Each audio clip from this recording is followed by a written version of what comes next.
Bonjour à toutes et à tous, c'est Romain Daubry de la salle des marchés de Bourse Direct pour notre brief et analyse graphique du lundi. Nous sommes le 26 août, c'est la semaine de pré-rentrée, il est 15h05, j'enregistre un petit peu plus tôt ma vidéo aujourd'hui.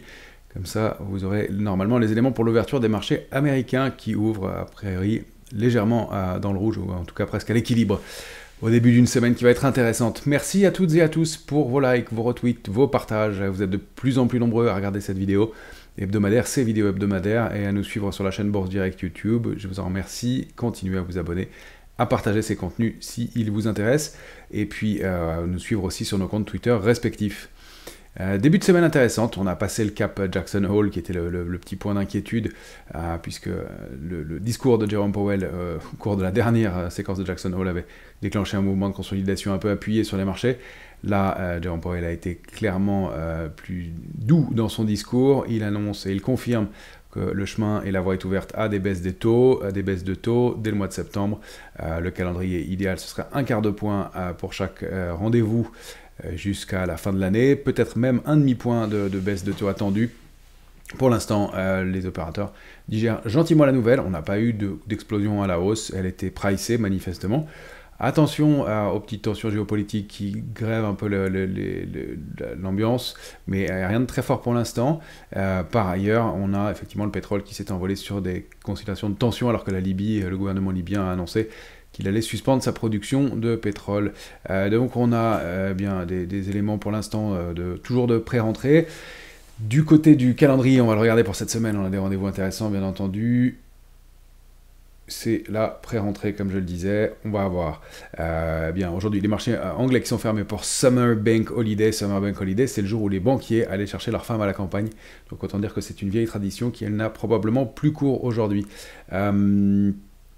Sur l'IFO qui est ressorti au-delà du consensus légèrement. Ce matin, mardi, demain, on aura le PIB allemand, et puis la confiance du consommateur aux États-Unis, donc à surveiller, bien entendu, intéressant. Mercredi, gros rendez-vous, ce sera le gros rendez-vous de la semaine, mercredi après clôture, à 22h, les publications d'NVIDIA, tant attendues, et qui a déjà été bien positivement anticipé par le marché. On va jeter un œil sur NVIDIA aujourd'hui ensemble graphiquement pour voir les enjeux graphiques et techniques. Pour mercredi, jeudi, on aura l'indice des prix à la consommation, donc l'inflation allemande, le PIB américain, deuxième estimation pour le deuxième trimestre, Pernod Ricard qui publiera jeudi aussi, et puis vendredi, inflation en France et en Europe, et puis les chiffres de l'inflation américain, l'indice PCE Core de la consommation des ménages. C'est un élément qui a été pendant très longtemps au centre de l'attention. C'est plutôt du côté de l'activité qu'on va se tourner maintenant, et c'est plutôt la semaine d'après quand on regardera les chiffres de l'emploi aux États-Unis, les chiffres mensuels de l'emploi qui sortiront la semaine prochaine aux États-Unis. Pour cette semaine, c'est ce sur quoi on va se focaliser. Du côté des marchés dérivés, on a un intérêt qui est vraiment en retrait, toujours. Je sais que le marché monte, on a rebondi 10% sur l'indice CAC 40, sur l'Eurostoxx aussi, on a bien rebondi depuis 4575. Pourtant, on ne voit aucune création d'intérêt. Alors ça veut dire que on monte avec des volumes faibles, et ça si c'est juste pour la partie volume, et du côté des futurs, eh bien ça veut dire que acheteurs et vendeurs se neutralisent. Alors il n'y avait pas de grosse position baissière, donc ça veut dire qu'on monte quand même avec pas beaucoup de soutien.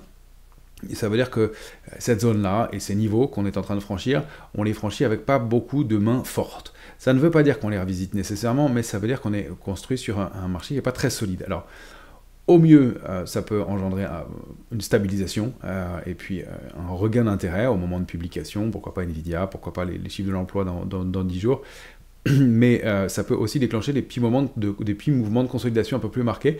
Moi je reste, malgré ce rebond qui s'est formé, avec toujours des volumes faibles sur le CAC 40, 2 milliards 2 milliards, un peu circonspect et un peu prudent. On accompagne ce mouvement, on est rentré sur quelques titres, on a de beaux parcours comme Accor ou Hermès, entre autres, mais on n'a pas de soutien, et donc ça peut donner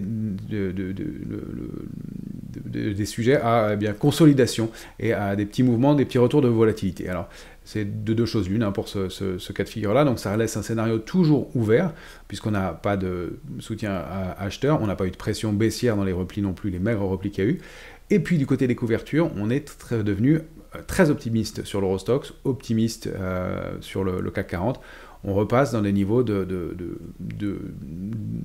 d'opérateurs positifs qui sont moins prudents, moins inquiets qu'ils l'ont été au début de l'été. Et donc ça ouvre la voie, en cas de déception, à des accélérations baissières un petit peu marquées. Encore une fois, on reste très constructif sur cette année, sur la tendance du marché. On n'attend pas de drame. Mais attention, avec cette vague de Wolf, toujours sur le CAC 40 qui reste possible, même si on commence à arriver sur des niveaux de neutralisation. On va aller voir tout ça en détail. Pour les éléments que je voulais vous donner cette semaine, je vérifie, je crois que c'est tout. On marque que le sentiment donc change rapidement, l'intérêt toujours en berne. Est-ce que l'enjeu, ça va être de déterminer si on est dans un rebond solide ou si c'est un rebond du chat mort, le fameux dead cat bounce, et qu'on a repris une dizaine de pourcents, ça arrive souvent, et bien sûr, juste un peu de spéculation, une absence de pression baissière, une absence d'opérateur, et on va le voir sur certains titres, ça laisse les choses un peu en balance. On a deux scénarios assez différents. Sur les marchés américains, c'est quand même beaucoup plus solide ce qui s'est produit là, même si on peut avoir un petit retour de volatilité, des petits replis, on a quand même des chances on a un marché beaucoup plus solide. Je vous montre tout de suite le S&P, notre graphique habituel en journalier. On a eu donc de ce magnifique rebond, cet Island Reversal, que je rappelle ici, on l'avait bien détecté ensemble à partir du mardi 13 août. On a progressé sur le S&P de façon très technique, très propre, avec donc un rebond de plus de 10%. Pour aller buter contre une résistance que j'ai ajustée maintenant à 5638 points, les plus propres contre ce niveau-là. On voit qu'on l'a testé la semaine dernière. On a eu quand même, attention, jeudi dernier, ce petit avalement baissier avec des volumes qui ont été un petit peu plus lourds que dans les jours précédents. C'est pas très significatif, mais à surveiller quand même. On voit qu'il y a quand même des réactions positives au moment du discours de Jerome Powell, mais même s'il y a eu des petits trous d'air en séance, on a terminé en haut et plus haut que la journée précédente.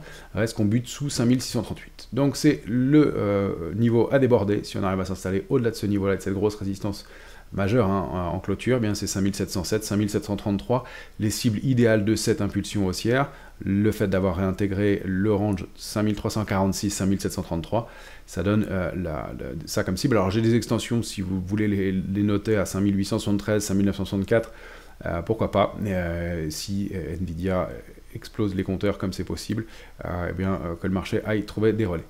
Maintenant, si le marché veut consolider un peu, la première alerte intraday c'est 5615, en dessous de 5567, on risquerait de décrocher un peu plus fort pour aller chercher 5500 et ce gros gap qu'on avait laissé ouvert le 15 août dernier, jeudi 15 août, donc avec comme base le plus bas à 5501,13. Si on rentre dedans, on a des chances d'aller combler ce gros gap et puis de revenir à 5459. Ça peut être à des niveaux de retracement idéaux et puis de consolidation, de latéralisation pour reprendre un peu de souffle pour aller poursuivre à la hausse. Attention, sous le gap, c'est un peu plus lourd, même si on a encore de la marge. Cette zone-là à revisiter jusqu'à 5346, ça veut dire qu'on on reviendrait tester le bas du range. Les alertes, elles sont lointaines, c'est 5346. On comblerait du même coup ce gap-là. Ça invaliderait quand même une bonne partie du mouvement haussier. Pas le scénario qu'on privilégie et ça donnerait un peu de stress, mais pourquoi pas de bonnes opportunités. Donc prudence pour l'instant, mais encore une fois, scénario assez ouvert, on est en partie haute, on a rebondi, et même si on n'a pas beaucoup d'intérêt sur les marchés américains, c'est quand même un peu plus fort. Sur le Nasdaq, on a exactement le même genre de configuration, on a buté contre 19 908, avalement baissier, là on a eu des volumes aussi un petit peu plus significatifs. Bougie d'hésitation, quand même, malgré le discours accommodant de Jerome Powell vendredi. On a un peu de désorientation dans les cotations au haut de marché, contre des niveaux de résistance. Après un gros rebond aussi, j'ai pas le pourcentage en tête sur le Nasdaq, mais on a rebondi 14% quand même, voilà, sur le Nasdaq, sur les points bas. Donc, et puis toujours aussi ce gros gap du 15 août à éventuellement combler. Donc de la même façon, on peut aller latéraliser un peu pour reprendre de l'élan et continuer. Attention à la rupture de 19 376, risque de retour dans le gap, de complément de ce gap, et puis d'aller tester jusqu'à 18 900. Rien de méchant. Après les cibles et les extensions, c'est 20 266, 20 676, ça avait été notre point de short. Et puis c'est le haut du canal haussier qu'on avait tenté de déborder sans succès. On verra pour les extensions par la suite. L'alerte c'est 18 900, ça devient un peu plus gênant parce que on se rapprocherait de l'Island Reversal qui avait permis de déclencher cette belle validation haussière. Et donc pour l'instant, un peu de prudence de ce côté-là. On n'est pas complaisant sur les marchés américains, on va le voir tout de suite avec L'indice VIX, on est en journalier, je vais le regarder en hebdomadaire. On est ici, VIX hebdo, pardon, je le remets là. On est dans zone d'optimisme, en bas de la zone d'optimisme. On peut avoir un regain de stress sur la volatilité. On n'a pas énormément d'éléments non plus, pour l'instant, à mon sens, de ce côté-là. Si on regarde en journalier, je vais zoomer avec vous. Je ne l'ai pas fait ce matin. Est-ce qu'on a des éléments, notamment des gaps? Pas grand-chose. Voilà, la volatilité qui s'était un peu retendue jeudi, bien se détend. On est à 16,03 à l'instant.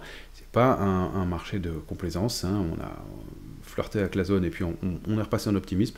Donc on a toujours des opérateurs qui sont relativement prudents, même si on n'est plus en vigilance ou en alerte comme on a pu l'être précédemment. On aborde cette dernière ligne droite des publications, parce qu'il y aura aussi Salesforce qui va publier cette semaine, notamment, avec bien un peu plus d'optimisme. Un jeu assez ouvert, encore une fois, de ce côté-là.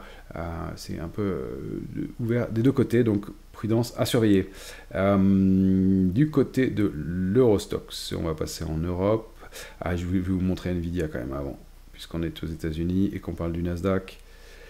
Nvidia, j'ai refait le graphique ce matin en détail. Nvidia, elle avait donné, après l'échéance des marchés dérivés, souvenez-vous, au moment de l'échéance des marchés dérivés du mois de juin, le jeudi 20, un gros avalement baissier, des signes d'excès qu'on avait commenté ensemble sur les options, avec cette probabilité bien qu'il y ait une position à solder spéculative et de la part des arbitragistes qui avaient accompagné et permis de tenir ce mouvement haussier.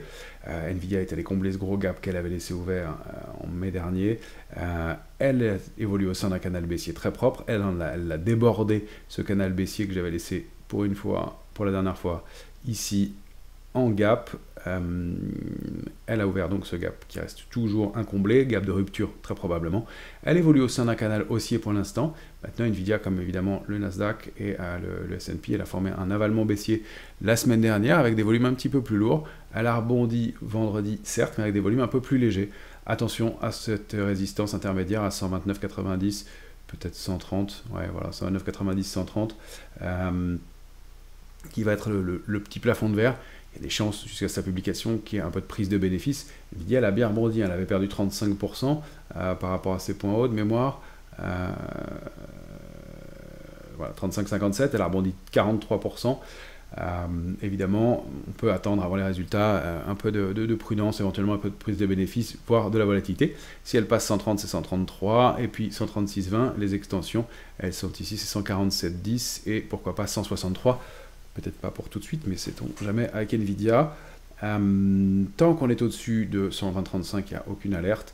En dessous, on a des chances d'aller retester 112,90 et puis d'aller combler le gap. Ce ne sera pas un très bon signal puisque le gap de rupture sera enfoncé. Donc attention, encore une fois, à quelques éléments à surveiller. On n'a pas d'éléments majeurs, si ce n'est que les volumes de l'été n'étaient pas très très fournis, mais encore une fois, ça s'explique par la saisonnalité. Voilà les éléments que je vais vous donner pour les marchés américains. On va aller voir l'Eurostoxx. L'Eurostoxx, il attaque la zone 4880-4915 qu'on avait bien largement commenté. Le fait marquant, c'est qu'on n'arrive pas à passer 4915 en clôture. On l'a testé vendredi soir, petit repli contre. On a une bougie d'accumulation en partie haute. Encore une fois, on est dans la bonne partie du range. Je vous rappelle que l'alerte, on l'avait fixé entre 4812 et 4880. On a réintégré ce niveau. Là, c'est vraiment le niveau de transition, de réactivation haussière. Si on déborde 4915, on a des chances d'aller tester toutes ces petites résistances, 950, 966, 983, et d'aller chercher 5051, qui est notre plafond de verre, pour aller aborder cette zone 5096, 5125 et repartir à la hausse en direction de 5250, 5360, des plus hauts historiques. Les traits verticaux que vous voyez, je le rappelle, ce sont les échéances des marchés dérivés. Celle-ci n'a pas eu d'effet particulier. On a bien traversé ce niveau-là sans changement de tendance. C'était l'échéance du mois d'août. On sait qu'elle n'est pas majeure. Voilà, attention, encore une fois, une possible retour de volatilité. Le scénario qui me paraît plus probable, mais ça n'est qu'une réflexion, il n'y a pas d'analyse là-dedans objective, c'est qu'on bute contre 4915, qu'on retrace un peu, qu'on aille chercher 4812 pour former, pourquoi pas, une figure de retournement haussière avec, vous voyez, des extensions et des mèches qui peuvent tirer un peu plus bas jusqu'à 4766. Pourquoi pas ce bas de canal baissier qui avait bien servi de guide avant la rupture du mois d'août. Donc voilà, mais on peut déborder, continuer.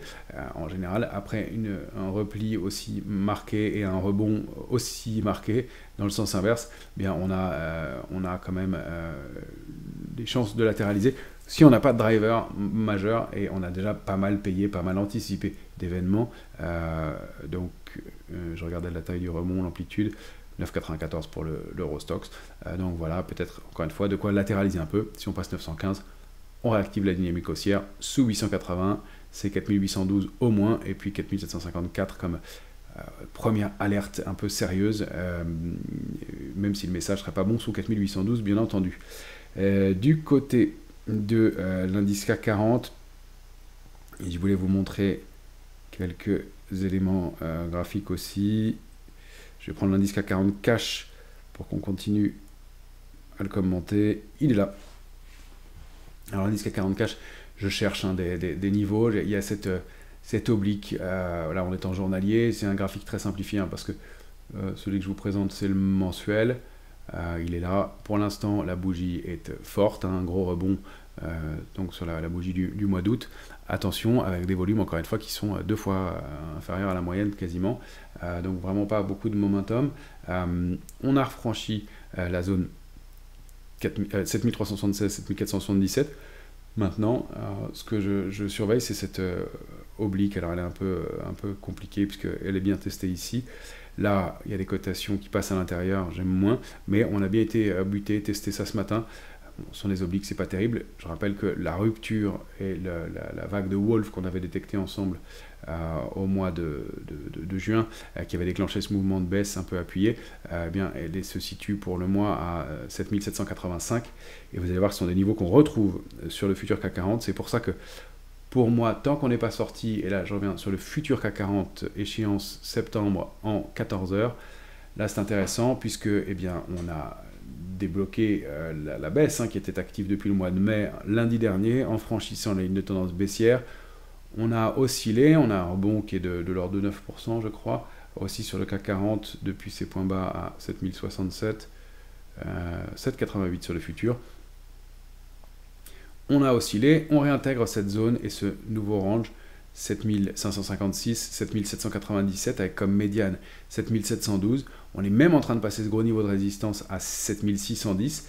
On réintègre la zone dans laquelle on avait oscillé de juin jusqu'au mois de juillet, fin juillet, que j'appelle le range de la dissolution, où on a attendu bien de voir le résultat des élections législatives pour finalement stagner au moment du résultat et rompre bien ce range par le bas à la fin du mois de juillet.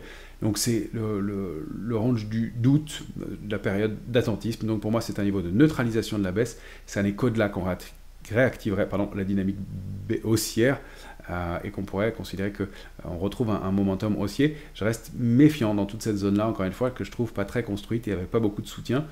Ça n'empêche pas, encore une fois, qu'on accompagne la hausse, et même si le rebond a été significatif, encore une fois, on peut revisiter cette zone-là. Attention sous 556, l'alerte c'est 7483, on va la mettre un peu plus lointaine maintenant, et avec en mire, dans ces cas-là, 399, la médiane du range, 7263, 7556, qui est le niveau d'alerte dans lequel il ne faudrait pas retourner, au risque d'accélérer, de retourner à la baisse et d'aller chercher nos cibles baissières, 6966, et puis pourquoi pas la vague de Wolf 6674. Je sais que ça paraît beaucoup. Maintenant on va aller voir quelques valeurs ensemble et vous allez comprendre pourquoi on est à mon sens en balance. Je ne sais pas ce qui va se passer bien entendu, mais j'essaie d'observer les valeurs et je voulais vous prendre une valeur comme j'ai pris un liquide, pas du tout, c'est Airbus que je voulais vous montrer. Voilà Airbus, c'est Airbus, elle a donné une figure de retournement baissière avec une ligne de coup, là on est en hebdomadaire, positionné ici, l'accélération s'est bien faite en dessous, on n'est pas allé chercher la cible de la baisse, on rebondit, et pour l'instant, avec beaucoup de volatilité, on s'approche de la ligne de coup à nouveau, je vais l'épaissir pour que vous la voyez mieux, voilà, on s'approche de la ligne de coup, donc aux alentours de cette résistance à 142, est-ce que c'était un throwback, un pullback contre la ligne de résistance et pour repartir à la baisse? l'accélération baissière était lointaine, on a été pas loin des cibles, mais je reste quand même mitigé dans ce rebond qui encore une fois s'est formé avec des volumes un peu légers et avec pas beaucoup de soutien. Si on le regarde en journalier, ce rebond, alors mon graphique est pas magnifique, j'imagine en journalier, non ça va. Bon, il est en dents de scie, on reconstruit sur des figures qui ne sont pas extrêmement propres. Alors, on n'a pas une épaule tête-épaule inversée ou quelque chose de très très lisible, on a un rebond contre un niveau de support que j'aurais pu remonter ici. Et une alerte qui se déclenche pendant qu'on se parle. Et donc, voilà, une structure qui est de latéralisation, avec au-delà de 142 réactivation haussière, invalidation de la tendance baissière. Ça correspond un peu à ce qu'on peut constater sur l'indice CAC 40. Et puis on a le même genre d'éléments sur Capgemini. Regardez Capgemini, on avait détecté aussi cette figure en hebdomadaire. Capgemini, alors elle était sortie de ce gros triangle, elle avait été chercher parfaitement sa cible à 221, souvenez-vous. Et puis là, épaule, tête ici, et deuxième épaule, pourquoi pas là. Est-ce qu'on n'est pas en train de former un pullback de la même façon pour repartir à la baisse? Alors après ça donnerait des cibles baissières très basses, mais pour l'instant je me méfie un petit peu encore une fois de ce mouvement qui se fait avec des volumes sur Capgemini qui sont anémiques aussi, et puis un mouvement de rebond qui est quand même très très timide, hein. On a rebondi sur le titre depuis le 5 août en 3 semaines et un peu plus de 6-8%, alors qu'on a accéléré à la baisse beaucoup plus rapidement. Donc cette hausse, je n'ai rien contre, mais il faut qu'elle soit étayée, il faut qu'il y ait quelque chose qui l'alimente, et quand on monte avec des volumes aussi faibles, c'est soit qu'il y a eu un petit peu d'accumulation, soit qu'il y a eu absence de vendeurs dans ce marché-là, et que donc les marchés, les cotations remontent de leur propre, happé par l'absence de vendeurs dans ce marché. Mais ça peut aussi constituer ce qu'on appelle des rebonds du chat mort, c'est-à-dire qu'on a l'impression que le marché repart, rebondit, ce qui peut être le cas encore une fois, hein, et qu'en fait il n'y a pas eu de soutien du tout, et que ça va être la possibilité pour les vendeurs de se manifester à nouveau. Donc on est vraiment entre deux, et je ne veux pas privilégier un scénario, mais vous comprenez mon doute quant à ce marché, c'est pour ça que j'insiste là-dessus. Encore une fois, peut-être pas de drame, on va peut-être reconstruire, aller retester des points bas ou des supports intermédiaires pour reconstruire une figure plus solide que celle que vous voyez à l'écran, comme ça, où on a alors éventuellement un biseau qui se met en place sur Capgemini, mais ça me semble un peu léger pour l'instant pour le valider. On l'aura ici. En plus, on n'a pas tous les points de contact. On est pour l'instant au sein d'une tendance baissière. On ne l'a pas invalidé.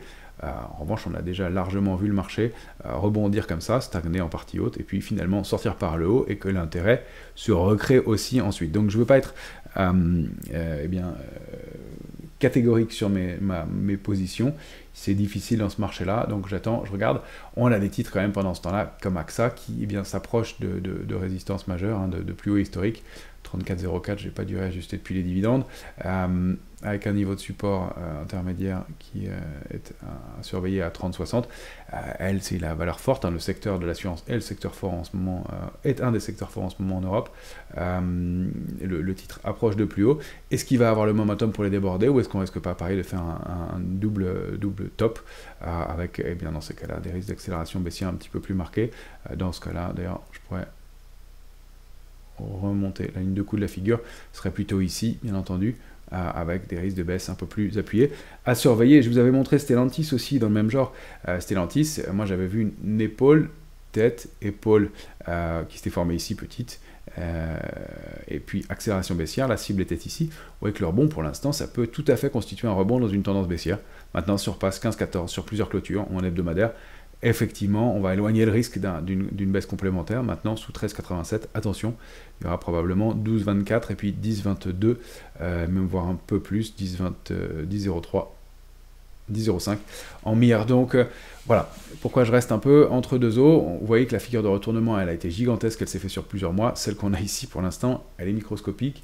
Même si on regarde en journalier, on n'a pas d'éléments très costaud. On a ce petit V avec cette latéralisation. On voit qu'on a des bougies d'hésitation. Il faudrait que ça latéralise encore un peu pour construire et permettre de sortir par l'eau et d'accélérer, aller réintégrer ce gap, hein, qu'on avait laissé ouvert le 2 août baissier. Donc voilà un peu quelques configurations que je surveille. Je voulais vous montrer la BNP aussi dans le même genre, en balance. Alors on va se mettre en hebdomadaire, pardon, j'ai pas bien nettoyé mon graphique. La BNP, elle évoluait sous cette oblique baissière dans ce gros biseau, elle l'a débordé par le haut, elle l'a réintégré, on n'est pas allé chercher la borne basse, et là vous voyez qu'on est sur l'oblique, parfaitement. Je trouvais ça intéressant de vous remontrer comme le titre oscille. Alors pardon pour le graphique, il n'est pas impeccable là, sur la BNP, mais c'est pour vous montrer ces grandes obliques, ces grandes lignes de tendance qui ont été repérées par les opérateurs et autour desquelles on oscille. Est-ce qu'on va réussir à retrouver du momentum, dépasser 62, 70 et repartir vers les tops, ou est-ce qu'on va avoir besoin de consolider un peu plus? C'est un peu l'interrogation à mon sens sur ce marché-là. Je vais vous en montrer une dernière grosse capitalisation sur le CAC, c'est Pernod. Pernod, c'était un gros double sommet avec la ligne de coup ici. On avait donné comme cible la zone 113, 116,50. Peut-être est-elle en train de rebondir. Il y a effectivement des mèches basses quand on la regarde en hebdomadaire. Ici, une fois, deux fois, trois fois, quatre fois. Donc il y a peut-être de l'accumulation qui se forme sur ce niveau-là. Le débordement de 130, 80 permettrait de confirmer une réactivation haussière et un retour. Il va falloir reconstruire encore une fois face à ce monstre de retournement de tendance, mais on a quand même effectivement une stabilisation et des volumes qui se sont un tout petit peu étayés. Voilà pour le moment. Parmi les autres titres dont je voulais vous parler, je vous avais promis de parler de Vallourec. On me l'a demandé, c'est vrai que je l'avais pas mal suivi et on l'avait bien recommandé. Vallourec, elle est entre deux eaux, c'est une des valeurs les plus shortées à la Bourse de Paris, donc attention, c'est un vrai pari, c'est toujours compliqué. Je vais mettre en mensuel, pardon, pour commencer, ce sera plus lisible, puisque c'est du long terme dont il s'agit. Voilà, un Vallourec, une grosse recovery possible. Un titre qui avait évolué depuis avril 2020 dans un grand triangle rectangle, sorti au moment de sa publication du mois de mars, réintégration au moment de sa publication du mois de juillet, une réaction qui n'est pas excellente, repasser sous 14,48 en mensuel, c'est pas génial. Maintenant, elle préserve toujours sa ligne de tendance haussière qu'elle a toujours testée et sur laquelle elle a travaillé depuis novembre 2020, une fois, deux fois, trois fois, quatre fois. Donc pour l'instant, un titre qui est au-delà de niveau de support intermédiaire, un petit peu de volatilité. Le consensus est de plus en plus positif. On a, à mon sens, comme première zone d'alerte, celle dans laquelle on se trouve, 12,75, 13,46. Un premier niveau qui est à préserver. Pour les plus prudents, c'est sous ce niveau-là qu'il faudrait sortir. Après, c'est la zone de l'oblique de tendance haussière et 11,36. Si on passait sous ce niveau-là, ça invaliderait bien entendu la tendance haussière. On aurait un repli trop important, trop marqué. Moi, je reste positif sur le titre. Je vous rappelle que la structure est très grosse. Si on dézoome à nouveau, on a la duplication de ce triangle rectangle par le haut, avec 17,28 comme première résistance majeure, 21,35 ensuite et 24,86 pour retrouver du momentum. Pour l'instant, on voit qu'on tient ce niveau intermédiaire. Je rezoome. 12,75, 13,46, c'est vraiment le niveau charnière. On n'a pas d'indication directionnelle très forte. On a encore une fois des volumes qui sont très faibles en cette période de l'année. C'est pour ça que je remets tout en balance, que ce soit haussier ou baissier. J'attends d'avoir des confirmations et pour l'instant, on voit que c'est plutôt stand-by. D'ailleurs, autour de 13,46, on voit 13,48,5. La bougie du jour ne donne pas beaucoup plus d'éléments sur le titre. Donc voilà pour les commentaires que je voulais vous apporter là-dessus. Il y a quelques small et mid caps qui sont intéressantes qu'on regardait. Je voulais vous montrer ce matin EuropaCorp, puisque je scanne les valeurs avant de vous les montrer évidemment. Et j'ai été un peu lent. Ceci dit, voilà, il y a de la spéculation sur le titre aussi. EuropaCorp, alors c'est pas un titre que j'adore, c'est un titre compliqué, c'est un titre qui est relativement cher. Mais on a cette structure en triangle qui est quand même très propre. Et puis une ouverture et en hausse avec des volumes très significatifs. Au-delà de l'Apex et une accélération haussière, une tentative de sortie du triangle. Je vois que ça rebaisse un peu, mais la valeur n'est pas très liquide. Il y a 160 000 titres échangés pour un titre à 37 centimes. Autant dire que ce ne sont pas des volumes gigantesques. Reste que si le mouvement veut se confirmer, on a des cibles qui se situent aux alentours de 0,50 pour la confirmation. Il va falloir sortir de cette zone en clôture journalière. Ça reste tout petit, mais ça fait partie des quelques figures que je voulais vous montrer. Attention encore une fois, vous voyez que c'est pas parfait graphiquement. La preuve, elle a déjà invalidé une bonne partie de son chemin. Parmi les titres que je voulais vous montrer aussi, il y a, alors c'est pareil, petite capitalisation, Reworld Media, qui tente de sortir de sa congestion baissière. On aurait un biseau baissier. Je vais essayer de vous le remontrer en hebdomadaire. Voilà, canal baissier, fausse sortie par le haut, deuxième tentative ici. il reste assez propre, donc je l'ai conservé. Et là, bon, on réagit mollement sur la bande basse et on a ce biseau possible, donc des rebonds et des replis possibles, et des réactivations haussières possibles en direction de 3.302 sur Reward Media avec un niveau de stop qui est assez court. Pour les plus prudents, hein, vous pouvez le placer au milieu de la mèche de la bougie, c'est un 88.8 au milieu de cette mèche, c'est ce qu'on des stops courts, sinon sous les plus bas pour éviter d'être stoppé pour rien et d'avoir la possibilité d'un double bottom. Il y a peut-être quelque chose qui se met doucement en place, des volumes qui sont un tout petit peu plus élevés pour un titre qui prend 83% aujourd'hui, qui commence à retrouver des niveaux de valorisation un peu plus intéressants. Alors, on parle d'un parcours baissier assez fort depuis quelques temps. Voilà, c'était de ce côté-là ce que je voulais vous montrer. On est rentré nous sur Elior, que j'ai dû vous montrer récemment, sur laquelle on peut revenir aujourd'hui. Elior, c'est mou, voilà, un peu comme le reste du marché, il n'y a pas beaucoup de momentum, on n'a pas des volumes énormes, on a toujours ce petit plafond de verre 3,50, 3,68 pour aller chercher 3,96,4, le niveau de réactivation haussière de la sortie de ce grand range qui date de 2022. Parmi les autres titres, j'ai pas vu énormément de choses à vous montrer, si ce n'est que du côté sectoriel, attention à la santé, qui est le secteur qui surperformait le plus ces dernières semaines et qui a l'air de buter aussi sur des niveaux de résistance. Alors c'est ténu encore. Je vous montre ça tout de suite. Je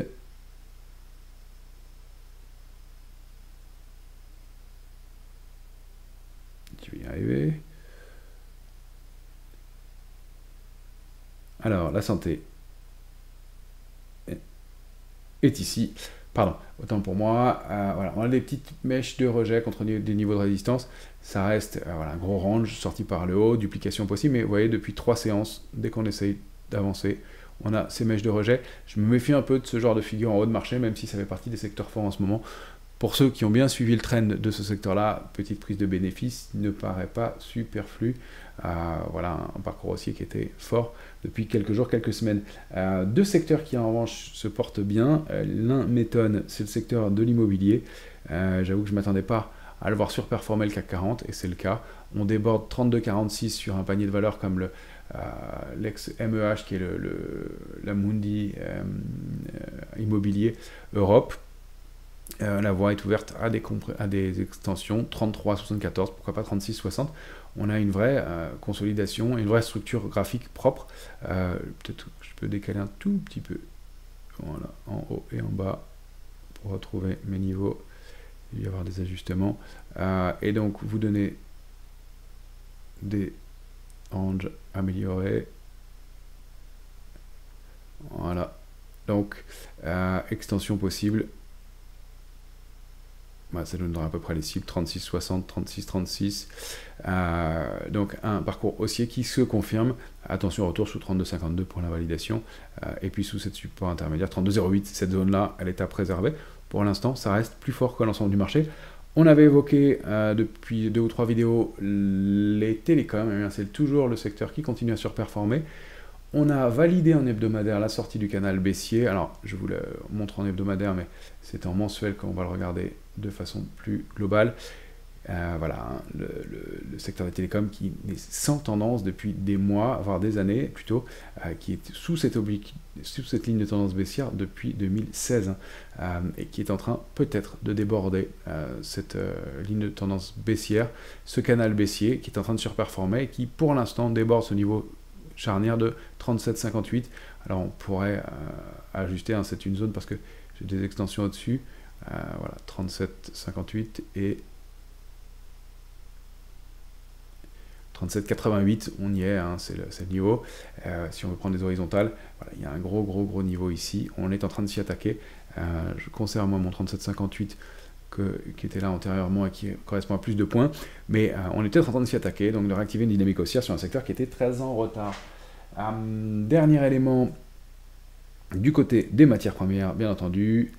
On va aller regarder bien le Como qui réactive sa dynamique haussière, en tout cas qui confirme son rebond entamé il y a quelques jours, quelques semaines maintenant. En hebdomadaire, ça donne ça, c'est pas énorme, mais un 32 de hausse, évidemment avec le poids que représente le pétrole à l'intérieur de ce panier.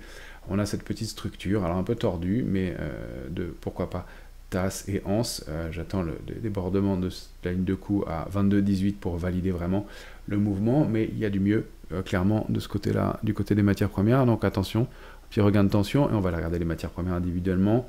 Le Brent, eh bien, j'hésitais un peu en fin de semaine dernière, il ne fallait pas. Il y avait un mouvement qui se mettait en place. On ouvre la semaine en gap haussier, on accélère très franchement, 2,90 de hausse. Le gap a été comblé tout de suite, 79,26 au plus haut de mémoire et 24 au plus bas. 79,24. Le gap est bien comblé, on accélère à la hausse.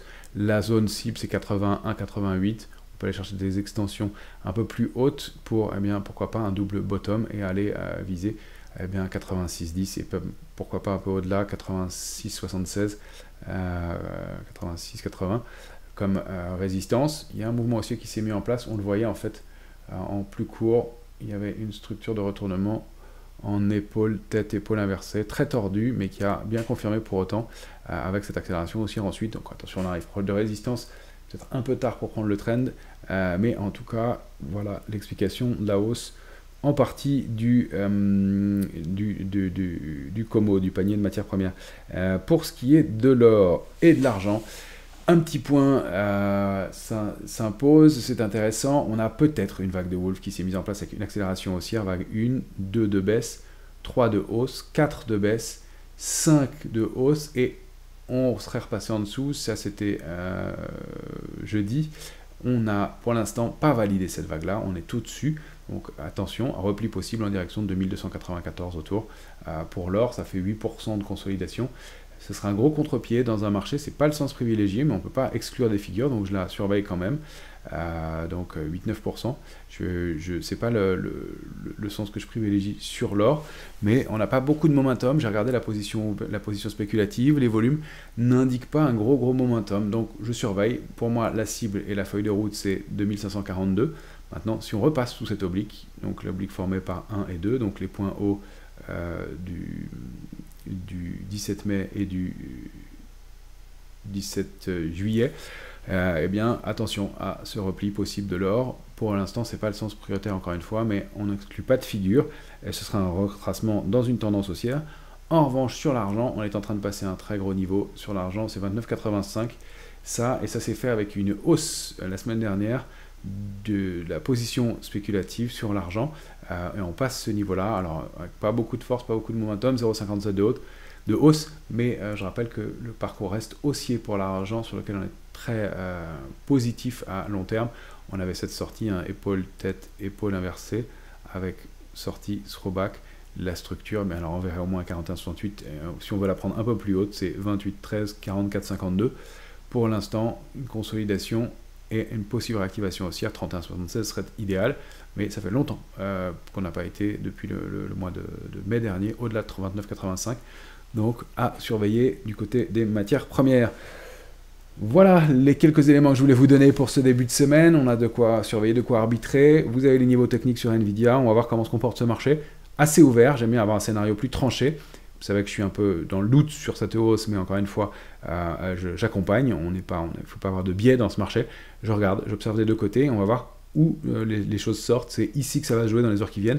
Et est-ce qu'on va retrouver du volume, de l'intérêt et construire quelque chose, ou est-ce qu'on va consolider un petit peu? Bien, c'est un peu l'alternative. Je ne vois pas de choses très très marquées, même si on a toujours cette vague de Wolf qui plane sur le CAC 40. Maintenant, sur les indices américains, c'est beaucoup plus fort. Ça pourrait être juste un peu de volatilité. Je vous souhaite une excellente semaine à toutes et à tous, et on se retrouve tout au long de la semaine pour nos différents rendez-vous. Les médias repartent, donc on peut se retrouver sur BFM les lundis à 16h30, 17h30 et jusqu'à 18h. Mercredi, mêmes heures horaires, et jeudi, mêmes horaires. Et donc, j'aurai le plaisir de vous retrouver et de faire des points pour ces éléments-là, et puis pour notre brief hebdomadaire tous les lundis et jeudis. Excellente semaine à toutes et à tous.